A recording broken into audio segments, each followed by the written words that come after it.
Hey everybody, I'm Dustin with Sanctus and I have a very special guest with us. Chris Everett is with us. We're on the set of our new music video for a song called Rebel. It's kind of cool because this song was the song I say that God wanted us to write, because we tried writing it with some friends and I just had this idea for a song called Rebel. And I just felt like God was like, I want this song to be written. I didn't even know, so I started it by myself, Chris. And it was really cool. So I did this little part and I took it to the guys, and the next day, instead of telling them the name Rebel, I played it for them and we wrote the song. I say all that because you're here with us for a very special reason.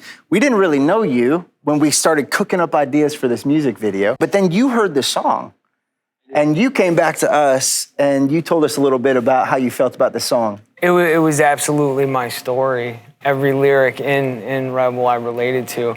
I had a hard Scrabble upbringing and it led into a hard Scrabble life as an adult. I got into drugs very heavily.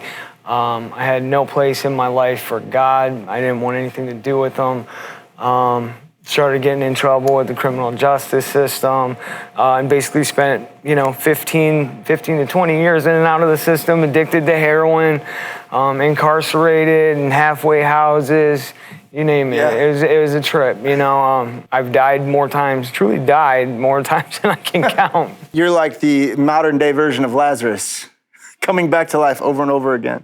Yeah. I think what's cool about like when we first started thinking up the music video, the question was, we just need somebody who looks tough, who looks like a rebel. And Mark was like, well, I know this guy, he's kind of got tattoos everywhere. So we didn't even know that part of your story. And I thought that was such a God thing. And it was kind of cool because it shaped a little bit of what the song's purpose was. The song was very personal to me. I think all of us are rebels to something, whether it's our past or our culture or legitimately to even the law. We're all rebels to something. The song references the road to Damascus. Paul was murdering people and throwing them in prison. And that passion that he had, God didn't just stomp the passion out. He turned it and he said, I want you to do this for me. Like, take that thing that you're using for bad, whatever is driving you, and I want you to use it for me. And I think your story, like when we've talked, and I want you to share this a little bit, but I think the most unique thing about this song, and I think it's for a lot of people, but especially for you in this moment, is not just that you have a hard past, right? Like I think sometimes we get so fixated on the past stuff, which is important because it sets us up for the next part of the story. But you have a wonderful present, and I believe an even greater future. Tell me a little bit about how you got to where you are right now. So it was about 5 years ago. I was coming off the second time I had broke my neck. I'd been drinking and smoking crack and jumped off a roof and broke my neck for the second time. Am I allowed to laugh? Yeah, because it's ridiculous. It's absolutely absurd. Jumped off a roof, broke my neck, nearly died. And as I was convalescing, they let me out of the hospital within 2 weeks, and I started immediately shooting heroin again, and doing all the things that I do, and ended up at the door at the Salvation Army in the middle of February. And I played it out as long as I could, you know what I mean? I was trying to roll it till the wheels fell off. The wheels had fallen off at that point. And I went in with no intention of getting sober. I didn't even believe I could get sober. I truly didn't believe I was going to live much longer. If you'd have told me 4.5 years later, here I'd be, I would have said, you're crazy. But I didn't think I could. I didn't think that was a life for me, and I surely didn't think anything, good or joyful or anything I didn't think I was entitled to anything. And I basically went in there, and I was so mad, just so incredibly angry, and resentful. And God started working on me. He started working on me through other people. And one day I had a realization. All these people that I was being so nasty to were still being nice to me. And that was like the turning point right there, where I just didn't want to hurt people anymore. I'd done that my entire life, and I wanted to be more Christ-like. I wanted to be more like these people. And it was a hard fought, you know, the whole thing. But it happened organically, and I actually, you know, developed a relationship with God now today, very strong. I finished that program, and I ended up getting a job there as a houseman, which actually started what I didn't know then was going to be a career working in recovery. That's so cool. It kind of brings me to where I am today. And you're married? Yeah. I'm married. Yeah. Shortly after that, I met my wife and have a new baby. Carmen and Ivy. They're amazing. They're my world. She's beautiful. Thank you. Thank you. The baby was here earlier. Yeah. And would not stop smiling. Yeah. And it made me very happy. Very good. Very good. So yeah. tell us a little bit about the gap, because I think it's really special how God took your past and used it and pointed you to a future and basically said, "Come be a rebel for me." So tell us about the gap. To tell you the gap, I need to kind of preface it with why the gap happened. Sure. So probably, I don't know, I was maybe a year and a half into my sobriety, my recovery, and I was working at a treatment center. I had grown very close with one of the residents there. I was actually running that part of it. And he came back one night and he said, you know, "Hey, Chris, I relapsed." You know, and I'm like, "All right, don't trip, man. It's cool. We'll call. You know, we'll get you back into detox. It'll be okay." I made a call. They said that he couldn't have a bed because he didn't have insurance.